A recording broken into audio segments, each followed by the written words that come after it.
The little girl hadn't smiled at a stranger in 3 years. Not once. Not at a teacher in a school hallway. Not at a nurse in a hospital waiting room. Not even at the countless specialists her mother had flown across the country to meet.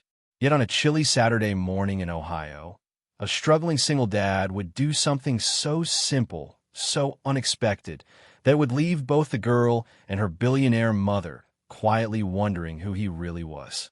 The autumn wind drifted through the church parking lot as Ethan Walker stepped out of his aging Ford F-150.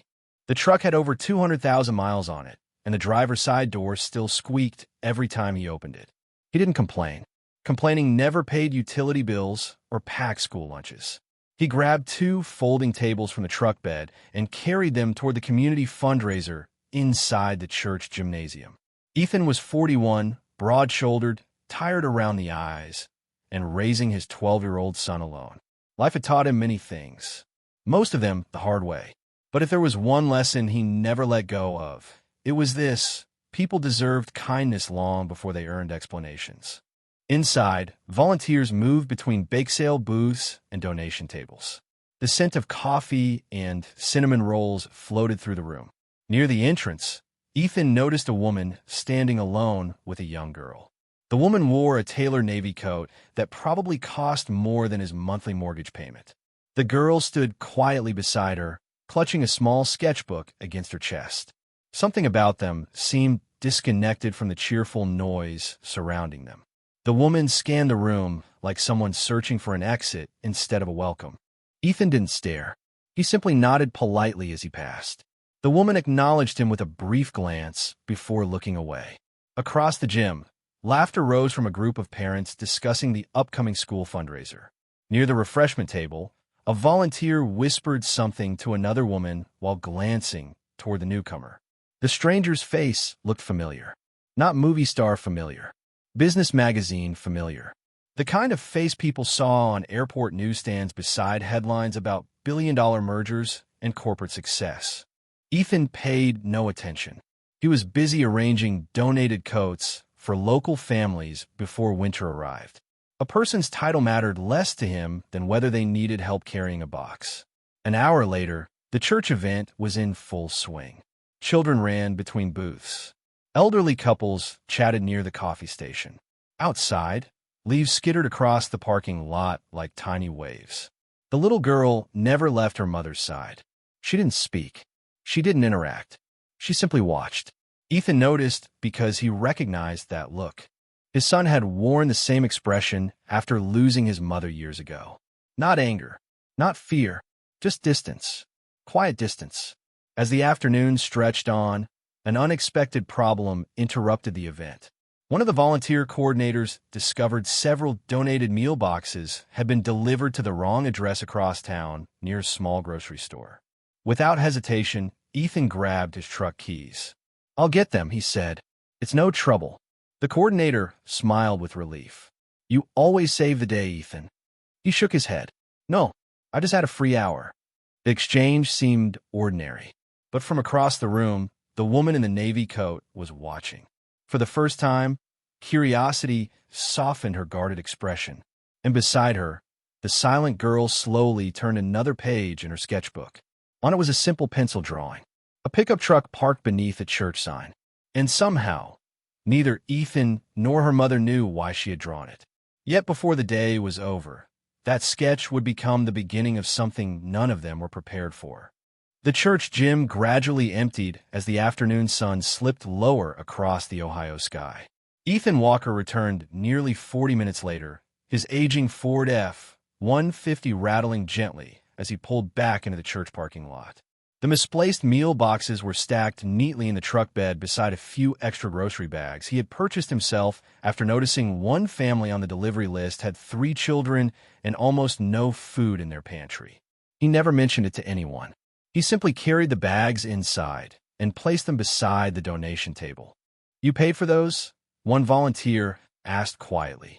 Ethan shrugged. The kids looked hungry. Then he moved on before she could thank him. Across the room, the woman in the navy coat noticed the exchange. She had spent years surrounded by executives who calculated every favor, every gesture, every advantage. Yet this man seemed determined to do good work without collecting credit for it. It was unfamiliar. Beside her, her daughter remained silent, the sketchbook still pressed against her chest. The little girl, Lily, had been deaf since infancy. Years of specialists, therapies, private schools, and expensive programs had helped her communicate, but trusting people was another matter entirely. Most strangers tried too hard. Others gave up too quickly. Either way, she usually withdrew behind careful walls. As volunteers folded chairs and stacked tables, Ethan noticed a box of donated children's books left unattended near the exit. He picked it up and walked toward the mother and daughter. Not because he recognized who they were. Not because he wanted conversation. Simply because the books clearly belonged with the family literacy program across the hall. "Excuse me," he said softly when he realized Lily was studying the cover of one book. He immediately noticed the hearing device behind her ear. Most people would have stumbled. Ethan did not. He simply knelt to her eye level and gently turned the book so she could see the illustrations better. No sudden movements. No pity. No awkward simplicity. Just patience. Lily blinked in surprise. Ethan smiled and pointed to a drawing of a dog on the cover. Then he made a playful expression, pretending the dog looked suspicious of everyone in the room. For the first time that day, a tiny spark appeared in Lily's eyes. Her mother noticed it immediately. So did Ethan. But he did not react. He simply let the moment exist. The woman finally spoke. "Most people try too hard." Ethan stood. "Maybe people are nervous." "And you are not?" she asked. He smiled faintly. "I spent years raising a kid who needed time before he trusted anybody." "You learn patience." Outside, the church parking lot had grown quieter. The last families loaded leftover bake sale boxes into SUVs and pickup trucks. A cold breeze swept fallen leaves across the pavement. The woman introduced herself as Claire Bennett. She did not mention that she was the chief executive officer of one of the largest technology companies in the country. Ethan introduced himself just as simply. "No titles, no accomplishments, no explanations." For several moments, they stood talking about ordinary things. School schedules, winter weather, the rising cost of groceries, the kind of conversation that usually never happens between strangers. Then something unexpected occurred. Lily slowly opened her sketchbook and held it toward Ethan. On the page was the drawing he had seen earlier. The church sign, the parking lot, his old pickup truck, but now there was something new added beside it. A small figure standing near the truck. Ethan. And next to that figure, Lily had drawn herself. Claire stared at the page in disbelief. Lily almost never included strangers in her drawings. Ethan looked at the sketch, then at the girl. "That is better than any photograph," he said sincerely. Lily lowered her eyes, but a faint smile tugged at the corner of her mouth. Claire felt something shift deep inside her. Yet she could not explain why one simple interaction felt more important than all the specialists she had hired over the years. And as they prepared to leave, Lily did something she had never done before after meeting someone new. She pointed directly at Ethan and signed a question to her mother. Claire's eyes widened. Then she looked back at Ethan. "She wants to know if she can see you again." For a moment, the cold evening air seemed to stand still around them. Claire Bennett looked from her daughter to Ethan, trying to process what had just happened. Lily rarely asked to see anyone twice. Therapists had spent months trying to build connections that faded after a single session. Yet now she stood beside Ethan's old pickup truck, waiting quietly for an answer. Ethan seemed almost embarrassed by the attention. He rubbed the back of his neck and smiled gently. "Well, that depends on your mom." Lily immediately looked toward Claire. The expression on her face was small but hopeful. Claire felt an unfamiliar pressure in her chest. She had negotiated billion-dollar contracts without hesitation. Yet answering her daughter suddenly felt much harder. "Maybe," she said carefully, "if Ethan is willing." Ethan nodded. "Sure." There was no performance in his voice. No excitement about being needed. Just simple kindness. The kind that did not ask for anything in return. 3 days later, Claire found herself driving across town after work instead of heading toward her downtown office tower. Her luxury SUV turned into the parking lot of a small neighborhood diner where Ethan had agreed to meet them. The neon sign flickered softly against the early evening sky. Inside, the scent of coffee, grilled onions, and fresh pie filled the air. Ethan was already there in a corner booth, sipping iced tea while reviewing paperwork from his second job, helping maintain properties for a local housing nonprofit. Claire noticed something before she even sat down. The waitress knew his name. So did the cook. So did an elderly couple near the window. Ethan greeted each person with the same quiet respect. Not because they were important, because they were people. Lily slid into the booth across from him. At first, she remained reserved. Then Ethan reached into his backpack and placed a small notebook on the table. Claire tensed slightly. Most adults tried complicated approaches when communicating with Lily. Ethan simply wrote a sentence. "What is your favorite thing to draw?" Lily stared at the notebook. Then she smiled faintly and wrote back, "Birds." For the next 30 minutes, they communicated entirely through sketches and handwritten notes. No pressure, no expectations, no attempts to fix her. Claire watched in amazement. The more relaxed Ethan became, the more relaxed Lily seemed. It was as though he had discovered something everyone else had missed. He was not trying to enter her world. He was simply willing to sit inside it with her. Later, after dinner, Claire excused herself to pay the bill. When she reached the register, the waitress smiled awkwardly. "Your friend already took care of it." Claire frowned. "He did." The waitress nodded. "He said you drove all the way out here, and that was enough." Claire stared toward the booth. Ethan was helping Lily draw a cartoon owl wearing oversized glasses. He had no idea who she really was. No idea she could buy the diner if she wanted. Yet somehow that made the gesture mean more. On the drive home, Lily sat quietly in the back seat, holding the notebook Ethan had given her. The streetlights passed across her face in golden flashes. Suddenly, she tapped her mother's shoulder and signed something. Claire glanced into the rearview mirror. "You like him?" Lily nodded. Then she signed another sentence. Claire's hands tightened slightly on the steering wheel. "What do you mean he listens differently?" Lily repeated the sign. Not kinder, not smarter, different. Claire could not stop thinking about those words, because deep down, she had started noticing the same thing. But what neither of them knew was that Ethan carried a story he never talked about, a reason he understood silence far better than either of them could imagine. The question lingered long after the drive home. He listens differently. Claire Bennett found herself repeating those words while standing alone in her penthouse kitchen overlooking the Cincinnati skyline. Reports from investors sat unopened on the marble counter. Her phone displayed dozens of unread messages from executives waiting for decisions.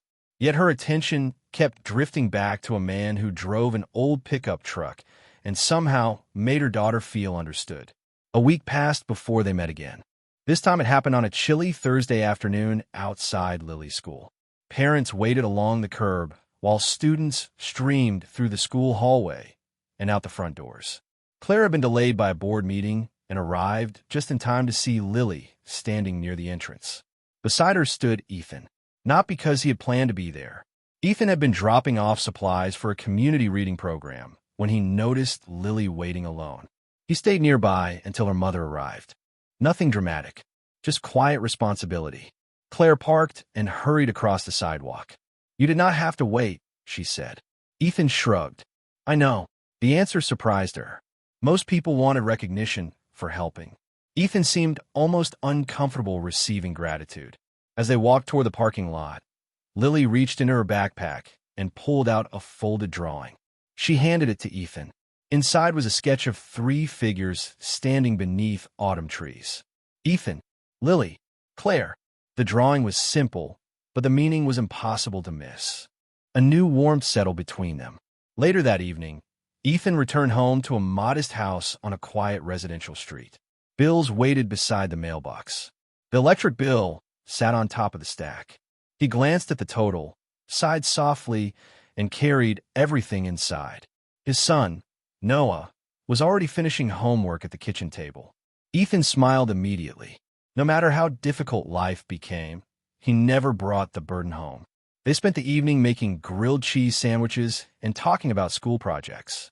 Across town, Claire sat in a very different house. yet she felt strangely lonely. The next Saturday, an unexpected opportunity arrived. Lily's school announced a weekend art event at the local public library. Students would display drawings and participate in activities. Lily wanted to attend, but only if Ethan came too. Claire hesitated before calling him. She worried the request might feel inappropriate. Yet when she explained the situation, Ethan answered without hesitation. Of course. The library smelled faintly of old paper and fresh coffee from the small cafe near the entrance. Families moved between displays while children proudly showed off artwork. Lily seemed more relaxed than Claire had seen in years. At one point, a younger child accidentally knocked over a display board, scattering drawings across the floor. Before anyone reacted, Ethan quietly helped gather every page. Then he noticed one boy standing apart from the group, embarrassed and near tears. Ethan crouched beside him and said something that made the child smile again. Claire watched from across the room. Another small act of kindness. Another moment nobody would have noticed if she had not been paying attention. That was when she finally asked a question that had been growing inside her for weeks. Why are you so good with children who feel different? Ethan's smile faded slightly, not with sadness, with memory. He looked toward the library window, where late afternoon sunlight reflected across the glass. For several seconds, he said nothing. Then he answered quietly, "Because someone I loved spent years feeling invisible." Claire felt her breath catch. It was the first personal thing he had revealed about himself. And somehow, she sensed the story behind those words was far deeper than he was willing to share. But before she could ask another question, Lily appeared carrying a drawing neither of them expected to see.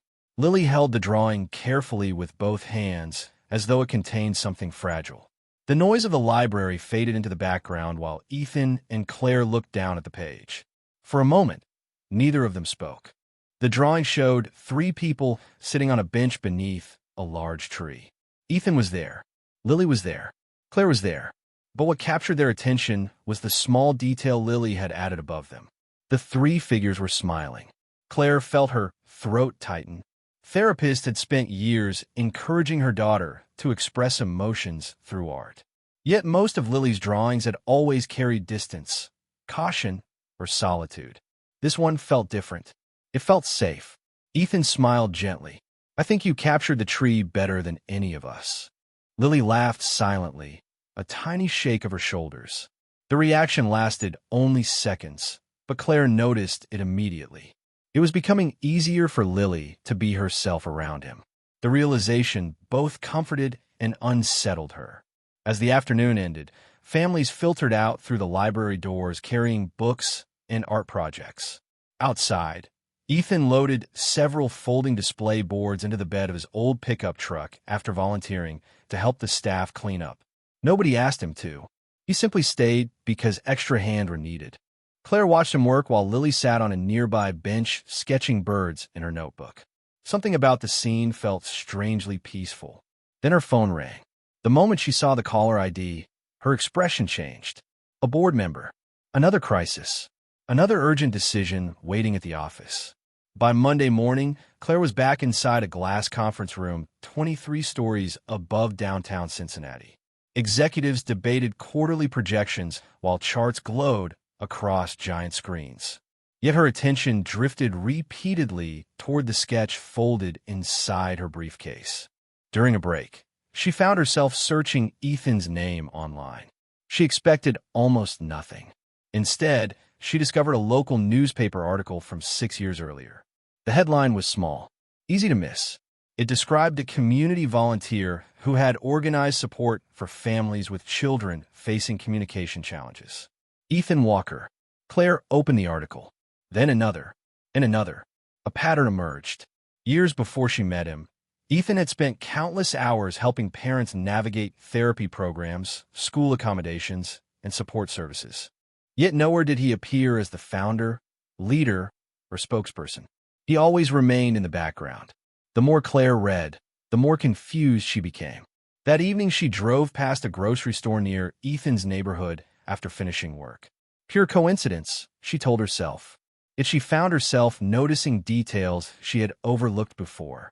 The modest houses, the aging vehicles, the ordinary rhythm of life. Through the store window, she spotted Ethan helping an elderly customer reach items from a high shelf. Not because he worked there, simply because he happened to be nearby. The gesture was small, but it matched everything else she had learned. Later that week, a new obstacle appeared. Lily's school informed Claire that a statewide student art showcase was accepting submissions. Teachers strongly encouraged Lily to participate. The opportunity could be wonderful. The problem was that Lily immediately refused. She withdrew the moment public attention entered the conversation. Old fears resurfaced. Old walls returned. Claire tried reasoning with her. Nothing worked. Then, unexpectedly, Lily wrote a note. Only 4 words. Ask Ethan what to do. That evening, Claire drove to Ethan's house carrying more questions than answers. She expected advice about art. Instead, before she even reached the front porch, she saw something through the living room window that changed everything she thought she knew about him. And suddenly, the mystery of why he understood Lily so well no longer felt like a mystery at all. Claire remained in her SUV for several seconds, staring through the softly lit living room window. What she saw was not dramatic. There were no revelations shouted into the night. No grand speech. Just Ethan sitting at a small dining table beside his son, Noah. Between them lay several notebooks, color markers, and flashcards. Noah was speaking while signing at the same time. Ethan responded in sign language with natural ease, his hands moving fluidly, confidently, as if they had been doing it for years. Claire felt her breath catch. Suddenly, dozens of unanswered questions began falling into place. The patience, the way he communicated with Lily without making her feel different, the absence of awkwardness.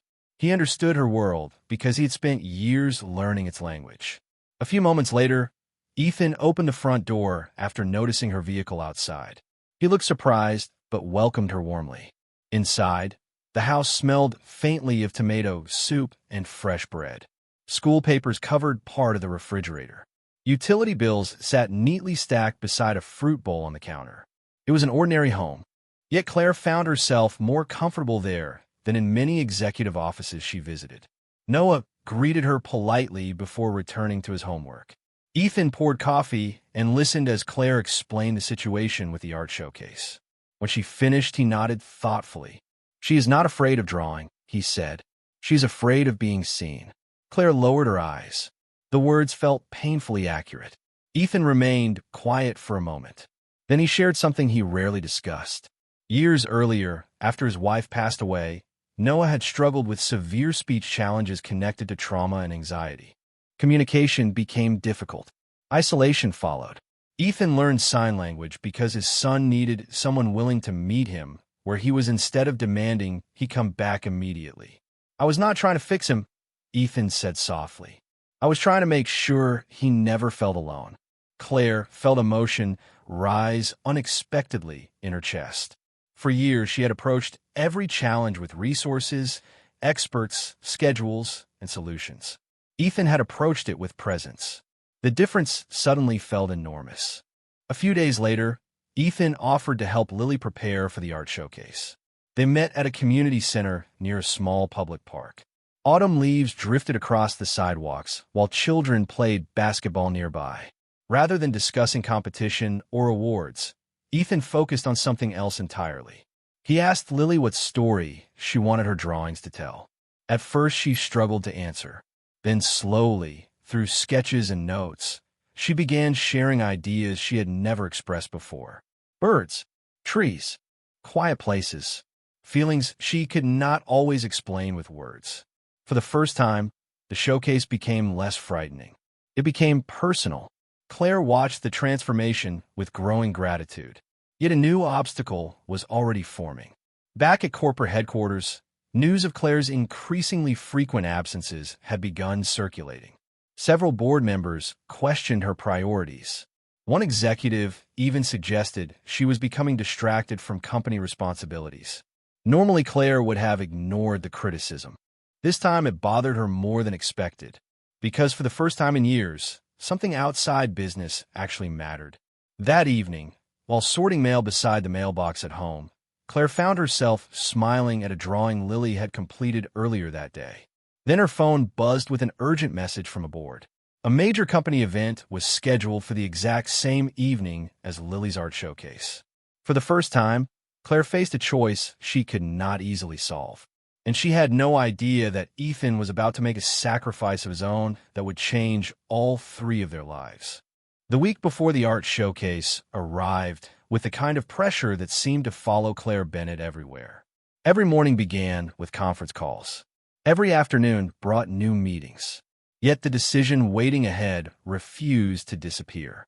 On one side stood a company event that investors considered essential. On the other stood Lily's first willingness to share her artwork with the world. For years, Claire would have known exactly which responsibility came first. Now she was no longer certain. One afternoon, she sat alone in her office, staring at the city below, while Lily's latest drawing rested beside a stack of financial reports. The picture showed a bird perched on the roof of an old pickup truck. Underneath, Lily had written a single sentence. "Sometimes safe feels brave." Claire read it 3 times. Across town, Ethan faced a challenge of his own. The housing nonprofit where he worked part-time had offered him additional weekend hours. The extra income would help tremendously. The electric bill on his kitchen counter was overdue. Noah needed supplies for a school program. Winter was approaching. Every practical part of Ethan's mind told him to accept the work. Yet those hours overlapped with Lily's showcase preparation. He sat at the kitchen table long after Noah finished homework. Finally, he made his choice.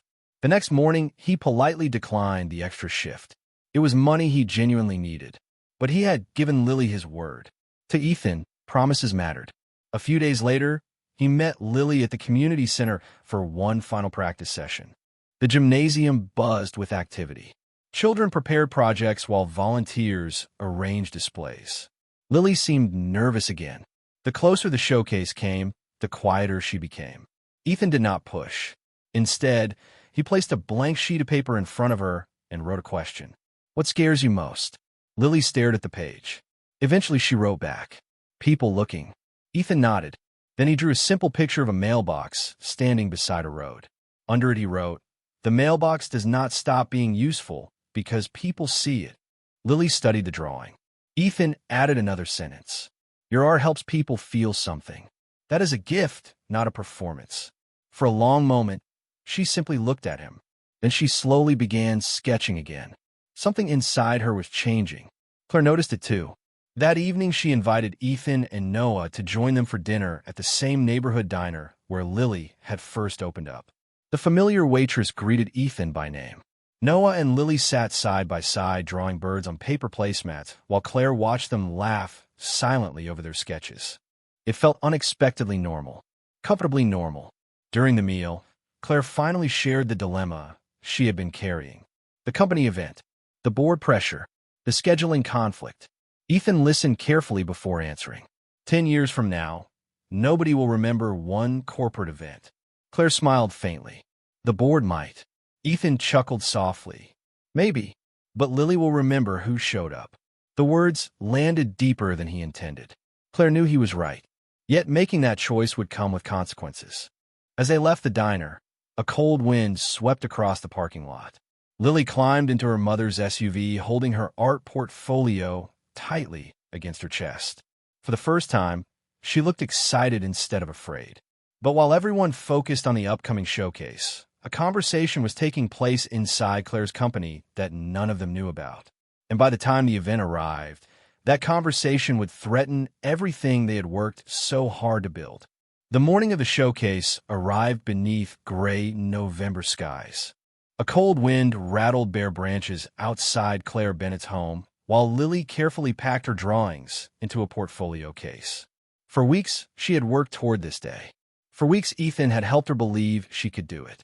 Yet before breakfast was finished, Claire's phone began vibrating nonstop. One call after another. One message after another. The board crisis she had been warned about had finally arrived. A major investor had unexpectedly requested an emergency appearance at the company event scheduled for that same evening. Several board members made their position clear. Claire's attendance was expected, Her absence could create consequences reaching far beyond a single night. Claire stood in the kitchen, staring at the screen, while Lily watched from the table. She did not understand every detail, but she understood enough. The excitement that had lived in her eyes began fading. Across town, Ethan was loading supplies into his pickup truck for a housing nonprofit project he had promised to help complete before the showcase. His phone rang. Claire's name appeared on the screen. The moment he heard her voice, he knew something was wrong. She explained the situation. The board, the investor, the pressure, the impossible choice. Ethan remained quiet. Then he asked one simple question. What does Lily think? Silence answered him, because both of them already knew. By early afternoon, uncertainty had settled over everything. At the school gymnasium where the showcase would be held, volunteers arranged displays while families carried artwork through the entrance. The school hallway buzzed with excitement, yet Lily moved through it more slowly than before. Fear had returned. Not fear the crowd. Fear of disappointment. Claire could see it happening and hated herself for it. She wanted to be two people at once. The CEO everyone depended on and the mother her daughter needed. For the first time in years, neither role felt sufficient. Meanwhile, Ethan faced a sacrifice of his own. The nonprofit director called with an unexpected opportunity. A temporary contract position had opened. Better pay, stable hours, benefits. The kind of opportunity that could ease the financial strain he carried every month when utility bills and household expenses stacked higher than his paycheck. There was only one catch. The interview had been moved to that evening, the exact same evening as Lily's showcase. Noah looked at the paperwork spread across the kitchen table.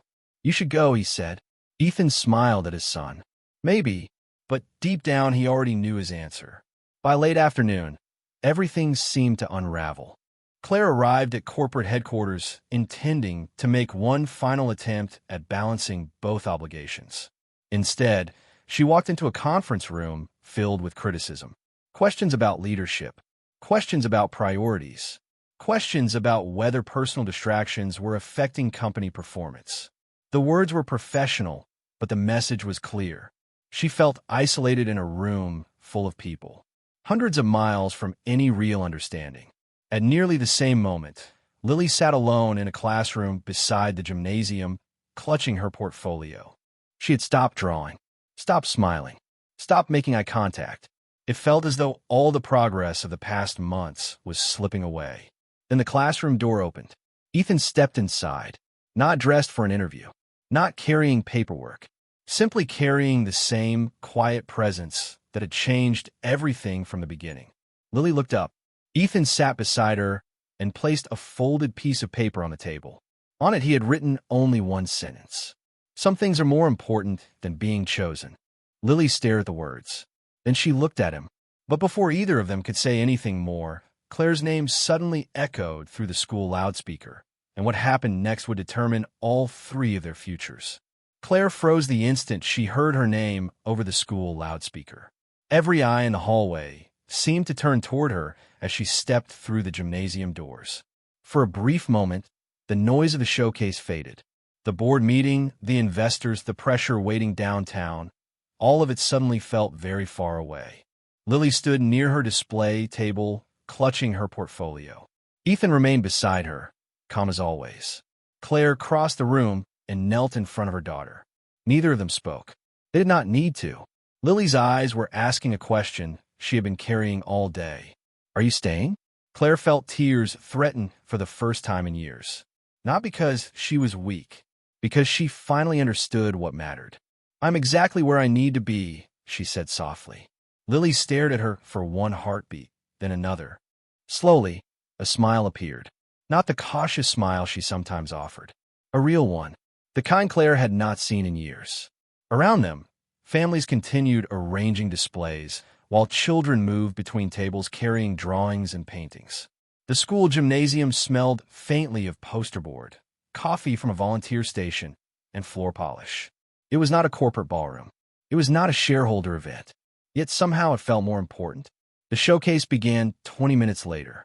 Parents wandered through rows of artwork while students explained their projects. Lily remained nervous at first. Then something unexpected happened. Several visitors stopped in front of her drawings and stayed longer than anyone expected.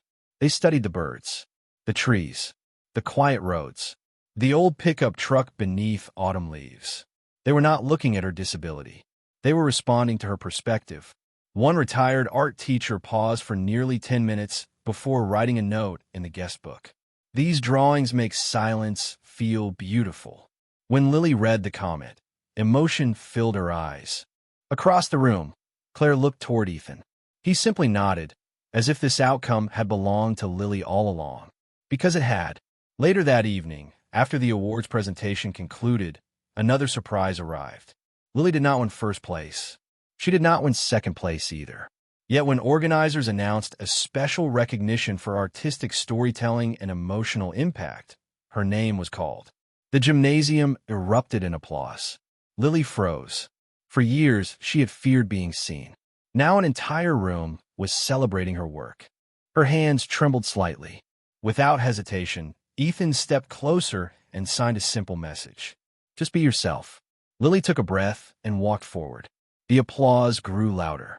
Claire felt pride wash over her unlike anything she had experienced in a boardroom. Not because Lily received recognition, because she found courage. After the ceremony ended, the emotional justice none of them expected quietly unfolded. Several parents approached Ethan. One recognized him from years earlier. Then another. Then another. Stories emerged that Claire had never heard. Families he had helped navigate difficult seasons. Children he had encouraged. Parents he had supported without accepting credit. One mother described how Ethan spent months helping her son adjust after losing confidence in school. Another remembered him organizing community resources when no one else stepped forward. Piece by piece, the truth became visible. Ethan had spent years changing lives while remaining almost completely invisible. Claire listened in stunned silence. Not because she discovered hidden wealth or secret status. Something far more meaningful. Character. The kind built through countless choices nobody applauds. The kind formed in grocery store parking lots, school hallways, hospital waiting rooms, and ordinary days when doing the right thing is difficult. Eventually, the crowd thinned. Volunteers folded chairs. Families carried artwork toward their cars. Outside, under the glow of parking lot lights, Ethan loaded display boards into his pickup truck one final time. Claire walked over quietly. "You never told me any of that," she said. Ethan smiled. "Most of it was not my story to tell." Claire shook her head in amazement. For months, she had been trying to understand why Lily trusted him. Now she finally knew. He never treated people as problems to solve. He treated them as people worthy of respect. Lily approached, carrying her portfolio.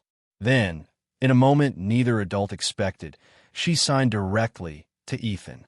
Her movements were careful but confident. Ethan's eyes widened slightly as he understood. Claire translated through tears. She said, "Thank you for seeing me before everyone else did." Silence followed. Warm, meaningful silence. Ethan knelt to Lily's eye level, just as he had on the first day they met. Then he signed back. "You were never invisible." Months later, one of Lily's drawings hung framed in Claire's office. Not in a private corner. Right where visitors could see it. Nearby sat a photograph taken outside the school showcase. Claire, Lily, Ethan. No grand gestures. No fairy tale ending. Just three people whose lives have been changed by kindness, dignity, and the quiet strength of showing up. And whenever Claire passed that photograph on difficult days, she remembered a lesson no boardroom had ever taught her. Real greatness is not measured by how many people notice you. It is measured by how many people feel seen because of you. And sometimes the strongest person in the room is simply the one who chooses kindness when no one is watching.